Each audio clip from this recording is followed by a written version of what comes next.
So some of you probably are very familiar with this, but I will just walk this through with you with regard to the innovation maturity scorecard. So as you see here on the left, I will talk for each one. We progressed and delivered some of these. In June 2021, you can see that our heat map was very much in the orange to red zones. There was some element, and I suppose one of the main thing was a strong culture. So I suppose that was one thing that's evident throughout our journey over the last couple of years is having that strong culture of being able to test and to look at different situations and have that openness to testing different products, testing different projects, and in some cases those situations will fail, and having a culture that is open to that risk. Obviously, in healthcare, we are one of the most risk-averse areas, but what was evident within the hospital setting was that there was a sense of being able to try things, do things differently, and maybe not look at the status quo of what we've been doing in the past. So every few months, we would do a test on this maturity model and see how we were developing with regard to that. And basically, I suppose one of the first things that we started off with on that pyramid was about leadership and planning. One of the key elements is to have that core mandate, I suppose, from our executive management team, from our board, in the sense from the Tallaght University Hospital is a voluntary hospital, so we have our board. What is the mandate from the board with regard to innovation? And I would be a strong advocate of having that in place at the beginning. And so we actually have a subcommittee of our board, which is combined with research, so it's research and innovation, and having key members on that board with expertise in the area to actually drive that forward. So Lorna Ross has kindly been a member of that board. Lorna, some of you may know, was the head of innovation in the Mayo Clinic, and is now head of innovation in the VHI. And so Lorna comes to us with a lot of experience, both internationally and here in Ireland, with regard to how to drive innovation within the healthcare setting. So we are very fortunate to have her on the board, and all her learnings that she brings with her. So I suppose on the operations side, then what we needed to ensure as well is that all our key enablers, I would say, to drive innovation projects were also on board. So we actually have ICT liaison for innovation, same with clinical engineering, same with finance, same with procurement. Like again, as we are a voluntary hospital, we have our own procurement and our own data protection. So in a sense, we are set up with that certain level of autonomy to actually be able to pilot projects. So in the fact, the voluntaries are in a unique position in that we do have our own data protection, we are our own separate legal entity, and so we are able to do that. And then we have department leads across all the different departments. As I go through the presentation, I will go through the different projects and the types of projects that we're doing. But I suppose just to set the context, like when we were starting off, this was during COVID, and we had a HSE cyber attack. So we didn't actually, which I normally would have done, would be go and actually say, these are our department leads and these are our go-to people, because the capacity within the system was just not there to actually do that. But actually what actually transformed is that people stood up to that. So people who had interest put their hands up and actually said, I'm actually interested in being involved. And in a way, the learnings from that is that actually has been potentially even better, because these are very passionate individuals who are doing this outside their time, their clinical time, and they really do drive innovation within their departments. So in retrospect, actually, it wasn't the plan at the beginning, but sometimes with innovation as well, you have to go with what the environment is at the time. So the next layer would be with regard to our organizational context. So I mentioned already we had a good base with regard to our culture, and the staff being very interested. But I suppose it's about that education of what we mean by innovation and how we differentiate that from systems of that were already here within the hospital. So that would be, for instance, quality improvement, research. So how are we different, and what do we bring to the picture? So we ran idea clinics. We have a designated real estate to us in the actual atrium of the hospital, which we call our innovation hub. It's an open space where people can drop in and talk to us. We ran idea clinics Tuesdays and Thursdays for people just to drop in from staff to actually get a sense of, what does innovation mean, and what does innovation mean to us as an organization.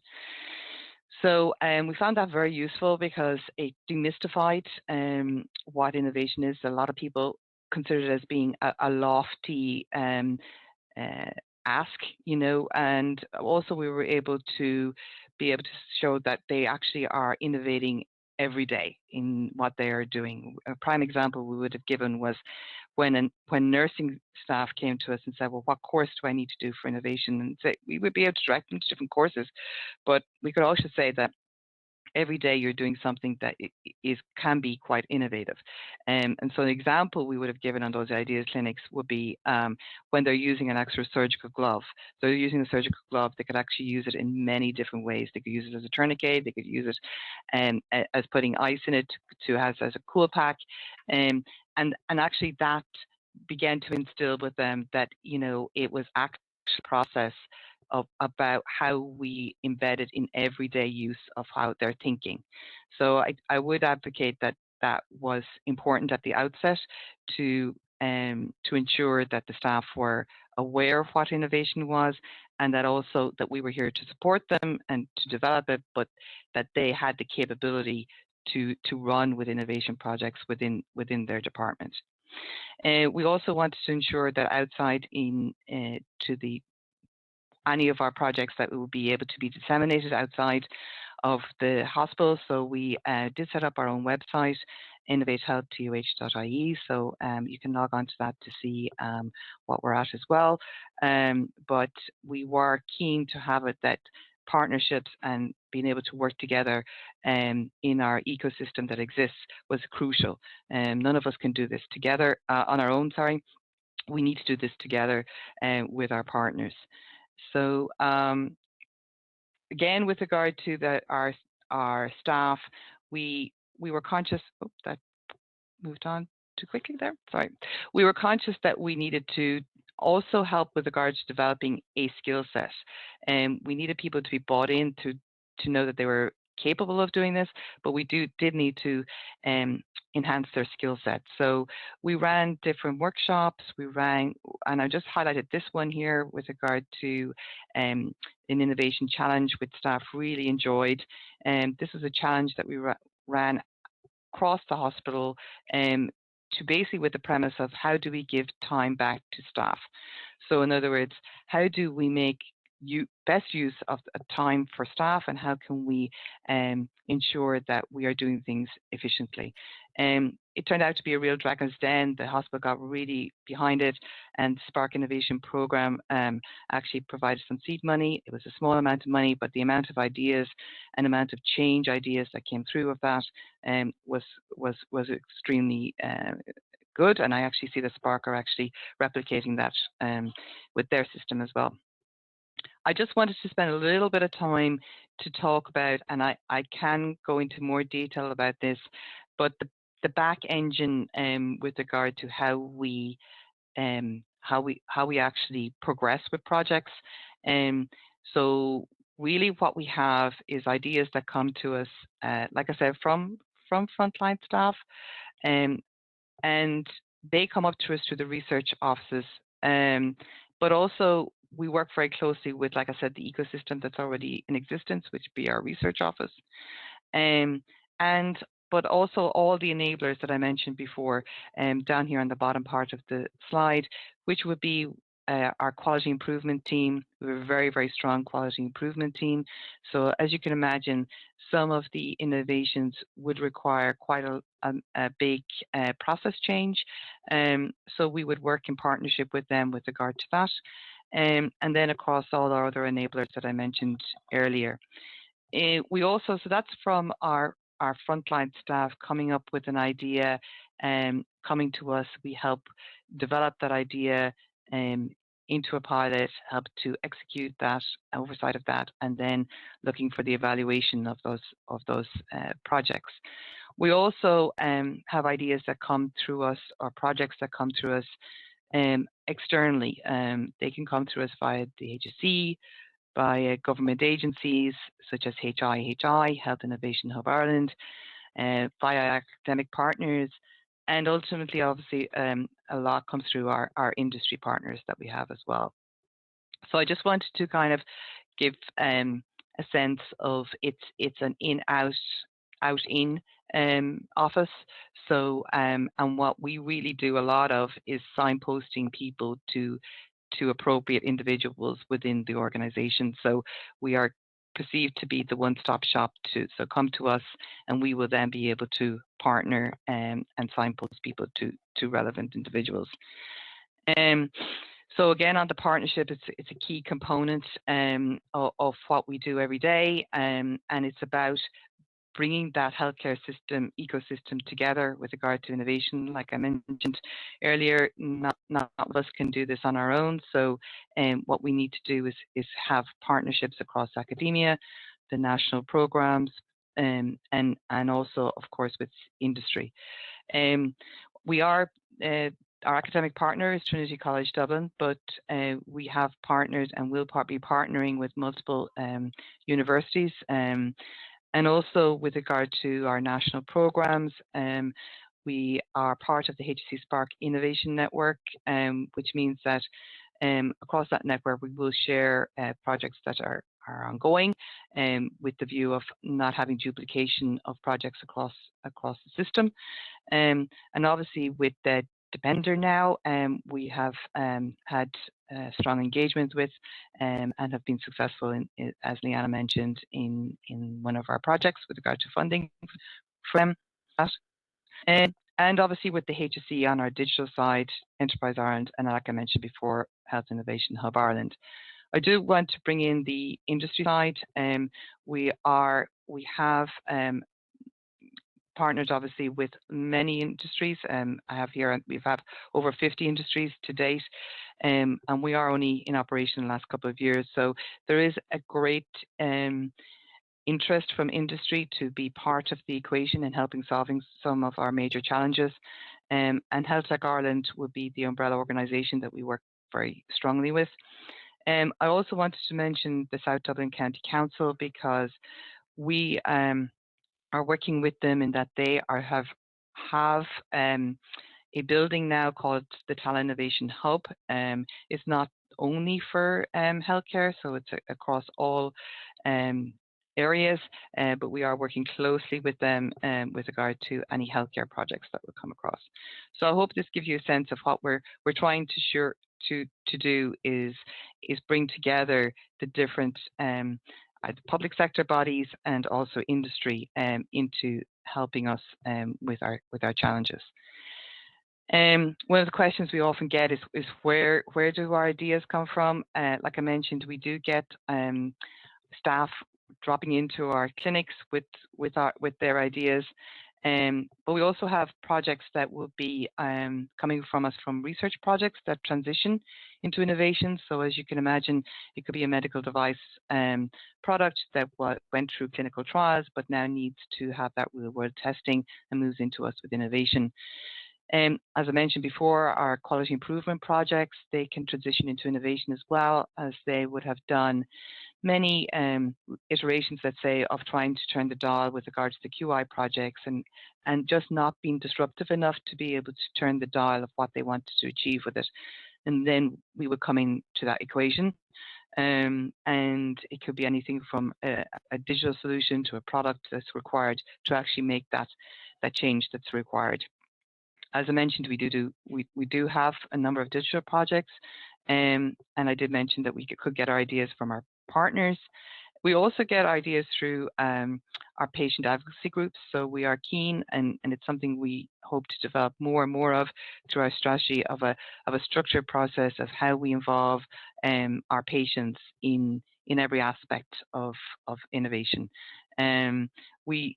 Within innovation, it's a natural thing that we would actually do, but I suppose we are actually conscious of having it as part of our strategic goal as well. Projects could be identified through us from risk as well, so there could be an identified risk that they would look to us and see if there's any innovation projects that would to mitigate against that, and then we're moving now towards more projects that are identified through operations, and I will talk to you a little bit more about that later in the presentation. But also our projects will be identified through our Green Committee, which we have there. So as you can see, it's quite a disparate group of ways that it filters through to us in the ecosystem, which we are delighted with. Again, our cycle goes through idea generation right through to prototyping if it was an idea of a product, and Alexander will speak a little bit to that. If it's not a product, we'll be about defining the pilot to actually ensure that the pilot is structured correctly, and then we actually look for funding, because we do not have a within the Irish healthcare system, there is no direct funding mechanism apart from the Spark Innovation Funding Programme for projects. So we actively go out externally to actually look for funding.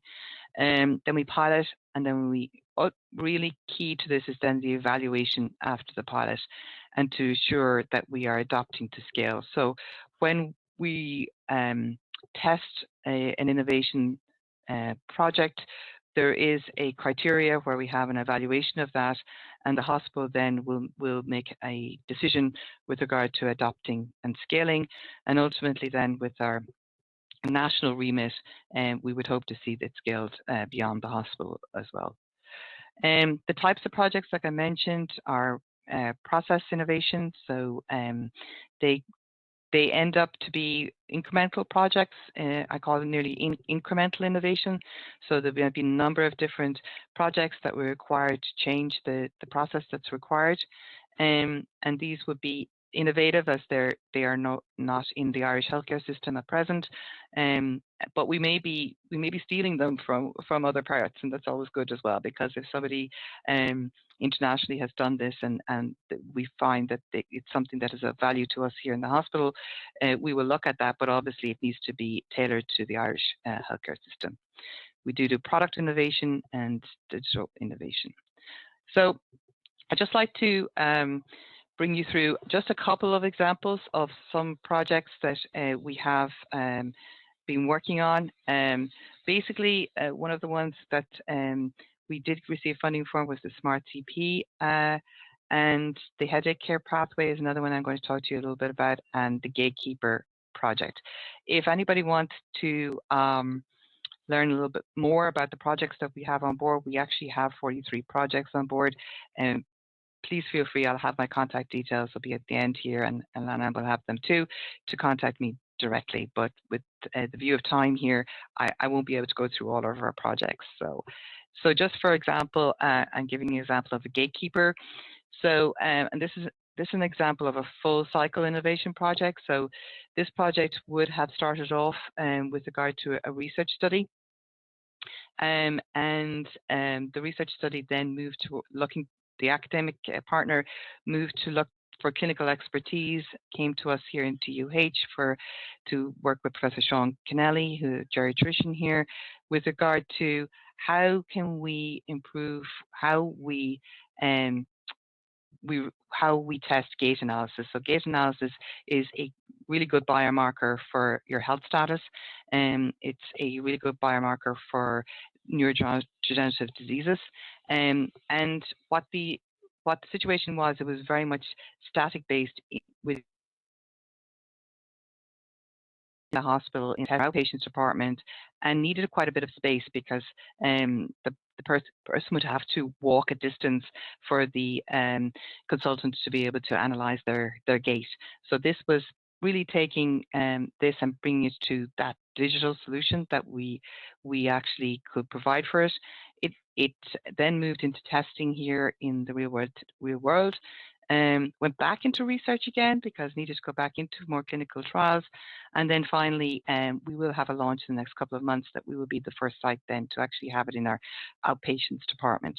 There is a publication there in Age and Aging. If people are interested, I can share that as well, if people are interested to read a little bit more about that. But it's a good example of one that started from inception, went through a spin-out company, came back in, and we are actually going to be using it here in the hospital.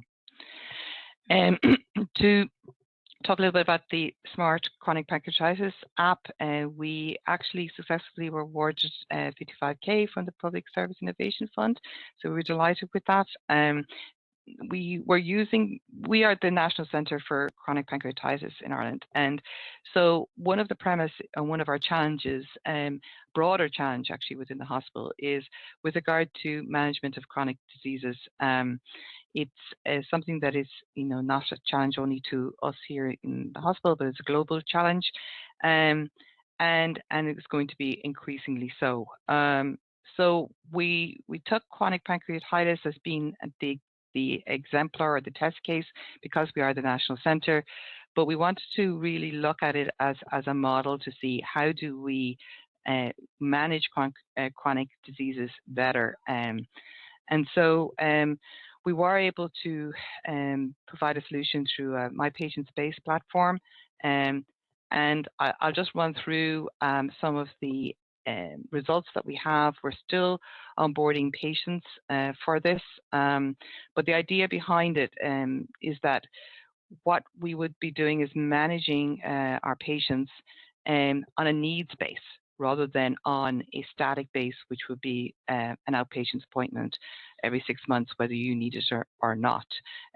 So we need to move our healthcare system to be more needs-based. And so that's the premise behind this. So since September, we've onboarded 58 patients. We have 300 patients on our database, and we expect to grow this by 20 per month. And we've had great feedback from the patients that are already on are accessing the platform. And so basically what the platform does, it alerts the team to any exacerbations, any key symptoms that are worsening our clinical deterioration. So ultimately what that means is that the team have visibility of that. And again, not at that static outpatient appointment times, but continuously. So ultimately this prevents GP visits, it prevents escalation to potentially going to our accident and emergency department. And then obviously it prevents hospital, also then clinical appointments that, like I mentioned, that are not required, but more at an appropriate time. So so this we're calling this rationalization of clinical appointments. So basically it's when the patient needs that clinical appointment, and not, like I said, on a static basis. So you could have a situation where you'd have somebody who's traveling, as we're the national centre, traveling from Donegal, let's say, and coming to their outpatient apartment, and that day they're actually fine. Their exacerbation has not been an issue, but a week later they have a clinical deterioration.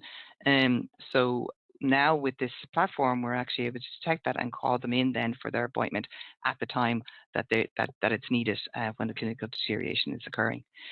So we've had a great feedback from this with regard to our patients' experience, because obviously this is helping patients that they are actually getting their expertise when they need it from the team. It's also helping us at the hospital, avoiding ED attendance and reduction in the hospital admissions. It is reducing GP presentations and reduction in clinical appointments. The other aspect of this, as I mentioned, this is the reason where we looked at this was about scalability across other departments. So this is easily scalable across other chronic disease areas and also other departments. And so we have other departments that are actively interested in using this and moving this out to them. Also, we've just recently received our notification that the National HSE are interested in sustaining this and funding this going forward for next year. So again, I can take any questions on this, on these individual projects, but I just wanted to quickly as well talk to you a little bit about one more. This is a headache care pathway run by our consultant neurologist. One of the key things is that we don't run any of these projects ourselves. We have an owner of them. There has to be a driver, because I said we have a number of projects. So we do require that there is a clinical lead and a driver of all of the projects.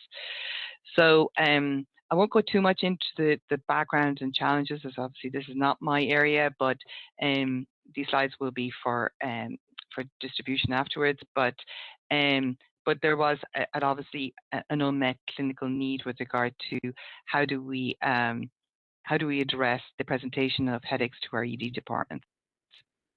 So in present issue of time, I'm actually not going to go through these in detail, but just to say, I would just highlight that within a 6-month period, we had a 25,000 investment from the Spark Innovation Program for this program, and we saved 276,864 over that 6-month period. And we're obviously continuously saving money on that, so you can see how value added to that. But not only is that a value added financially, but also we're having that patients are seen at an appropriate time and at the right place at the right time, which is the premise of launch care. But basically, it's that triaging of people coming through our ED, having to see the neurologist, having to be able to get their MRI scan straight away, and having that throughput through. But if anybody again wants any additional information about that, we can provide it. So again, we're talking about hospital admission avoidance, cost effectiveness, reduction in ED reattendance rate, improved staff workload satisfaction is always key to us as well, and obviously improve patient experience. But also with our community partners, it's reducing that burden on secondary and tertiary care. So just to kind of give you a sense of our numbers, we are actually have surpassed our 146 ideas. So these are pretty well established ideas, and as I said, we would move them across either to QI or research depending on the requirement. But as you can see, they go through a journey of scoping and ideation, and this is just a snapshot of what we are at present, where projects are currently. We've 19 completely novel projects, and we do have non-runners, so that's definitely ones that come through, and we decide pretty quickly that these are just not for us right now, at least. So I'm going to hand you over in a minute to Alexander Fives, who's our designer in residence. We are a small team, and we also have Sinead Gill, who is our clinical innovation specialist, key to driving the projects on the ground. Her background is an ICU nurse, so has over 20 years experience in ICU. So it is key to have an individual on the ground that people are familiar with and that can actually drive and push those projects through. So Alexander, are you on there? Are you able to take the next piece? Hi, yes, I'm here. Can you hear me? I can hear you. Yes, we can hear you. Thanks, Alexander. Great. So Hi everybody, my name is Alexander Fives. I'm the designer in residence here in Tallaght Hospital. I've been here for about a year now, working on projects with Natalie and Sinead, and I'm just going to give you a little quick overview of what my role is here, and then I'll give you two project examples as well on top of that. So essentially, the designer in residence here works on three main project types. So we get a lot of projects in which are IP related, where staff will come up with a novel idea which has a lot of design work related to it. So I will work on them. We'll develop the intellectual property as well on top of that, often with the goal of patenting this, and then from then on, maybe right throughout the health service, or perhaps to a spin out depending on the particular project itself. I also work on bespoke projects, which is when we get a patient-specific problem where there's nothing available on the market that will suit this patient's need. So we will work with the clinicians and with the patients to design a solution in-house and build it in-house, and then apply it here as well. And then the third type is service design. So service design is a little bit broader in a sense that it can often start with a specific problem, but we will go in and do a design thinking research approach to it, where we will map out the whole process, the whole service, and we will determine where exactly is this problem coming from, what is the best way to solve this problem. Oftentimes we find it's not the obvious idea that has come up with. And then as a fourth little element, Natalie mentioned that the culture and the skills in the hospital is very important and one of the key goals here. So I will do design workshops with the staff, just training up staff and teaching them new skills. And we've had about 60 staff through now in the past 8 or so months. On the next slide, I'll give you a quick example of one of our bespoke patient-specific projects. We had a patient come to us we have a dialysis patient here, and the staff have decided, no image there, unfortunately. Perhaps on the next slide. Here we are. This is the third slide. But essentially, the nurses came to us and said, we have this patient who we want to get her to be able to have her dialysis at home. But unfortunately, due to the nature of her condition, there were certain problems that they were facing moving her onto this home dialysis machine. So what we do is we go and we'll meet with the staff, we'll meet with the patients, and we'll spend some time getting to know them and understanding exactly what their problem is. So it's a very empathetic approach to these problems. And after that, what we'll do is we'll go away, we'll do some thinking, and we'll create some low fidelity prototypes. So in this case, what we did is we've built some prototypes out of cardboard, and a very, very different range of ideas. So then we'll bring them all back up to the staff, we'll bring them back to the patient, we'll get them to determine, okay, well, this one is not going to work because of this. This one looks more promising. We'll continue developing it. We'll work our way up from low fidelity cardboard into higher fidelity plastics and whatever material is relevant to the project. And you can see here now, this was after 7 or 8 iterations, the final product that our patient took home with them, which allowed them to use their machine at home, which was a great success, especially considering this is something that is not such a common problem and there'd be no market for it. So it's very nice that we have the option to be able to develop these here in-house. And for another service design, I have some pictures here from a project that we're doing in Peamount Hospital with Spark HSE Innovation. And essentially what we've done is we've gone into the hospital and we've done a big study on all of the staff, all of the patients, and where they're finding problems. And the overall goal is to try to increase patient therapy time.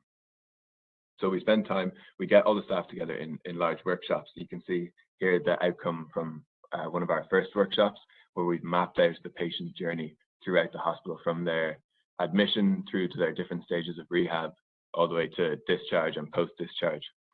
And then moving on from that, what we will do is we'll hold further workshops with the staff as we begin to break down and understand these problems, and we'll repose the problems back towards the staff. So this is the photo of our workshop where we're getting staff to ideate on ideas or onto problems which may be from their department, but may also be from other departments. So in a situation like this, what you get is really nice cross-departmental kind of pollination of ideas. And it's really great to see, somebody from the catering department come up with an idea which actually links in really nicely with someone from the physio department, for example. And another great benefit of this is that you get a lot of buy-in from the staff. So you can see on the next slide, this generates a huge amount of data and information and ideas, which is far too much for our team alone to handle. But the hope is that through these methods that the teams become quite invested and take ownership of these ideas as well. And it creates these cross-departmental teams, which are very effective. So that's just a little quick overview of a few things that I'm doing here.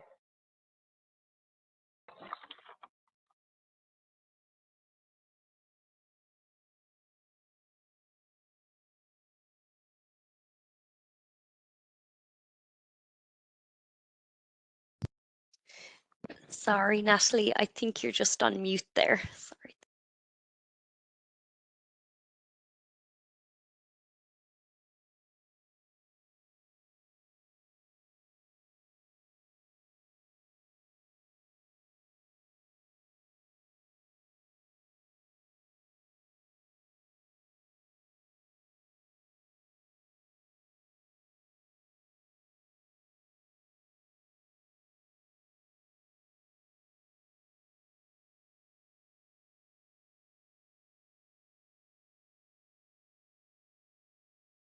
Just checking, Natalie, you're still with us. I think you're still on mute there, but what I might do is, I suppose, just to take an opportunity to say a very huge thank you to Natalie and to Alexander for bringing us through Tallagh's innovation journey, and particularly to hear where things are now. There are a few questions in the chat, if people are okay to hang on, and just to say we will share the recording of the webinar, Natalie's publication, which she kindly has on screen there, with participants afterwards. So Natalie, just to start, one of the first questions that came in was just what's the context on your KPIs that you're measuring against? Do you have baseline figures and goals? And then is your measure cost per equivalent unit of units per labour hour? Okay, so yeah, so we are, I suppose, with regard to our KPIs, we are now in the, and I have a couple of those slides that we can talk about that, but we're now in the phase of actually measuring our impact. So we would have had criteria with regard to, first of all, that it needs to be, for us, it's a little bit different with regard to that we're addressing an unmet clinical need. So, but that could be, so our KPIs could be from patient experience to it might not necessarily be on a financial basis. So it would be that, like, mitigating, like I said, against a risk. It could be, but ultimately, yes, there is obviously the financial component to it. So what we are actively working at, because these things can take some time, our strong KPIs obviously are those ones we talk about: ED avoidance, hospital admissions, that aspect. But sometimes they could be very hard KPIs to actually change. So what we're actively working at now is having multiple projects with the view of one particular KPI.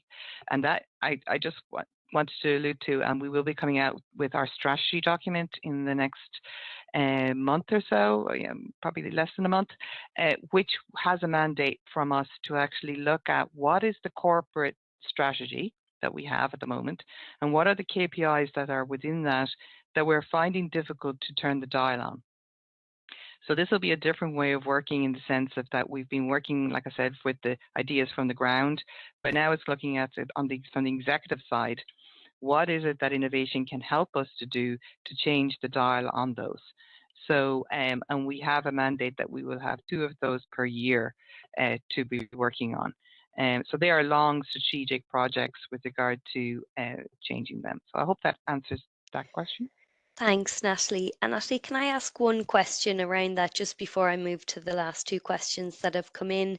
I suppose, there can be such a lens on spend in healthcare, and very interestingly at the start, you spoke about, as you designed innovation, you to build in that culture and mindset that there does have to be trialing, testing, and failure in order to ultimately design the solution that will lead to future cost savings or ED avoidances that aren't initially always the most appealing for people to hear. Can I ask, was it very challenging to build in that mindset, and do you have any advice for maybe people on the call who are saying innovation is that buzzword that's out and it is what we're working towards, but we find it very hard to get the buy-in when we're saying we need time to design, to fail at low cost, to keep testing?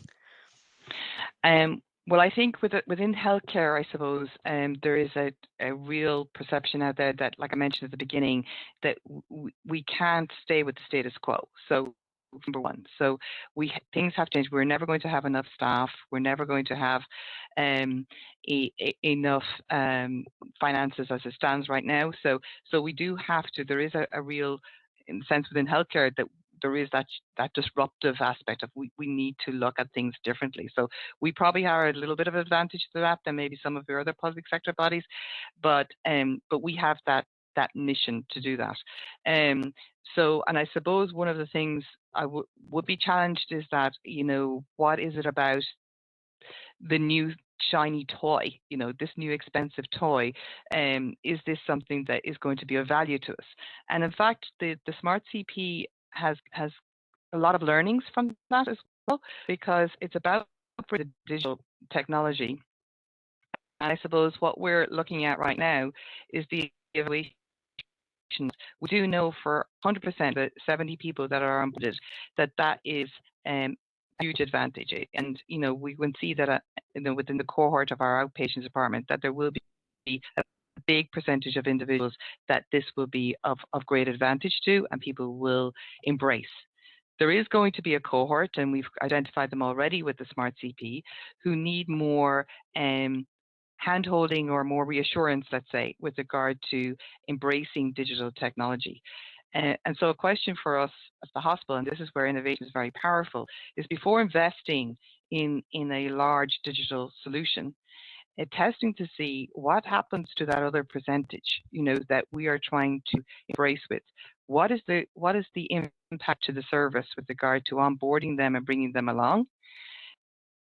So is it going to be a huge effort to get like 1 or 2% of individuals to embrace that digital technology? And is that of value to us? So these are questions that I think any organization needs to look at when they're looking at, horizon scanning for new ways of doing things, is having the luxury of having a sandbox environment to actually look at this ultimately could save them lots of money down the line with regard to, how they implement big changes within the organization. So, it's worked for very well within the private industry. So I actually think that it is very applicable to the public sector as well for those aspects of testing those large scale implementations that are required. That's excellent. Thanks, Natalie. And I'll lead the next question. In terms of developing innovation skill sets, what would you say are the key skill sets, and would you have any recommendations for training or courses that you've done yourself or maybe some staff have done? Thank you. Yeah, thanks for that. I think that's important. Like I mentioned at the very beginning, is I suppose what we found when we were running the Idea clinics, that maybe it's just within the healthcare system, I'm not sure, but the first question was, what course can I do? And I do think, yes, there is upskilling that can be required with regard to design thinking, with regard to project management, aspects of that. But I would be firstly looking at demystifying it, because I think for some sectors, I can only speak about the healthcare sector, it's very much equated to research and related to like maybe a lofty ideal of a spin-out company. Whereas we were trying to explain, yes, that is a component of innovation, but it's not our day-to-day business. Ours are more within that process innovation side, where we're looking at those projects that with the quality improvement aspect, just like I said, just could not get over the line, and they needed a more disruptive way of looking at things. So everybody within the healthcare system has the capability of doing that. What they do need is support, because we do not have a designated time for this. So this is above and beyond everybody's time. So, and I suppose that's what we provide within the office. So we provide that aspect of how do you structure the project into a project management component, and how do we alleviate the burden on one individual. So one individual could come with a great idea, but we need to partner them with a team behind them to be able to drive that. So that's how we would say. So to answer your question, yes, there's lots of innovation programs and skill sets you do, but I would be keen at the beginning to ensure that it's an inclusive to everyone. That's brilliant. Thanks, Natalie. And it's what's shown through the whole way through your presentation is the holistic approach that the innovation team takes, and complemented by Alexander's examples as well, and that it's multiple skill sets all working together, has laid the foundations for so much success. So just one last one, Natalie. So regarding the chronic pancreatitis, I assume it relies on the patient updating the app. How did you deal with the training side of that with patients? Yeah, so we have a fantastic team that actually helped with are helping with the onboarding of it. We are still working through some of that as well with the with My Patient Space as well, about how much we can alleviate the burden of the onboarding aspect for the staff with regard to that. So we're still working on that, to be perfectly honest. But I suppose, like I mentioned, some people are very much engaged and interested in doing it. There is an educational component with regards to the onboarding. There is a sense, and this is only anecdotal because we're still going through the data, but because we have such a strong team here, there was a sense, I think, initially that they may be less of a engagement if they embrace the digital. So there's that fear factor of being, not getting into the clinic to see our fantastic CNS nurse. So there was that educational component to say, actually, Maria is behind this platform. She's actually seeing this all the time now, and every morning she comes in, she can see your information. So that to us, then, of course, we're sitting there thinking everybody knows this, and everybody, but that educational component out to patients to say, that's what this is. This is what it is. It's not. It's an enhancement of your care, and it's an enhancement of doing. It's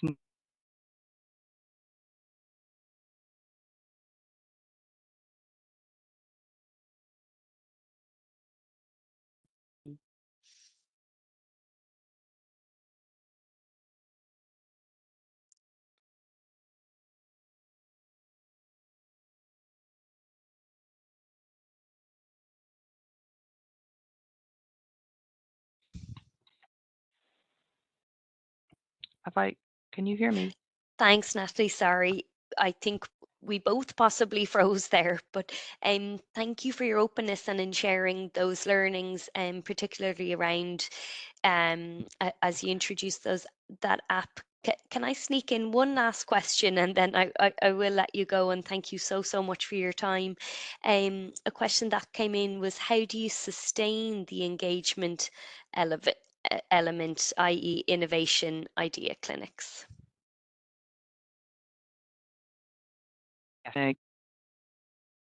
Sorry, I think we're breaking up a little bit here, but yeah, that's a very good question, because that is always the challenge.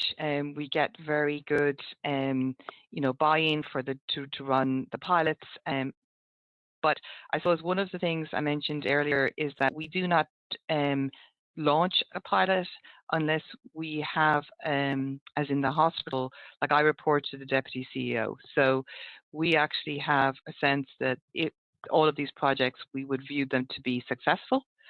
And then what's the next stage after that success? So it has to be that the hospital, once it achieves the business case that's outlined in the proposal, that the hospital would then take it on as business as usual. And that's then where we can bring in the systems that are already in place, such as audit, QI, to ensure then that will be sustained. So we're using the systems that are already in place to bring it in as business as usual. We do have an advantage, like I mentioned earlier, that we are a voluntary hospital, so we are able to go to procurement ourselves with regard to that. But generally, I suppose some of it doesn't even involve procurement. A lot of times it involves a leadership decision about how we run our programs or how we things differently. And if we have that buy-in from the beginning when they're reviewed, so when I mentioned there we have an operations committee, so on that will be our director of finance, our director of IT, our HR, because there may be a HR aspect with regard to it. And so once those projects are signed off for piloting, there's also the view that coming out the other end of them, they're going to come into the hospital. So that's from the get-go, we have that in place.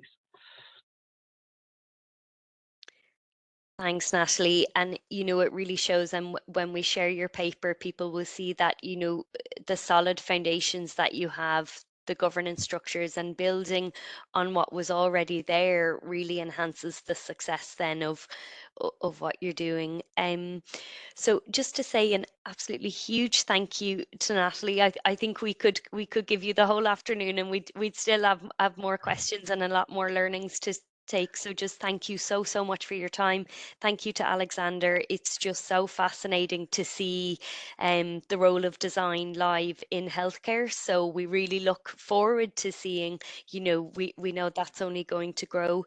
A huge thank you to everyone who joined us today, and I know we had a few apologies, and we will share this recording, and thank you to everyone who does touch base with us in here, and just to say we are at the other end of the innovation at bird.gov.ie. There's a team of us, so please do send in any questions, and we will share Natalie's slides and her paper, and thank you again.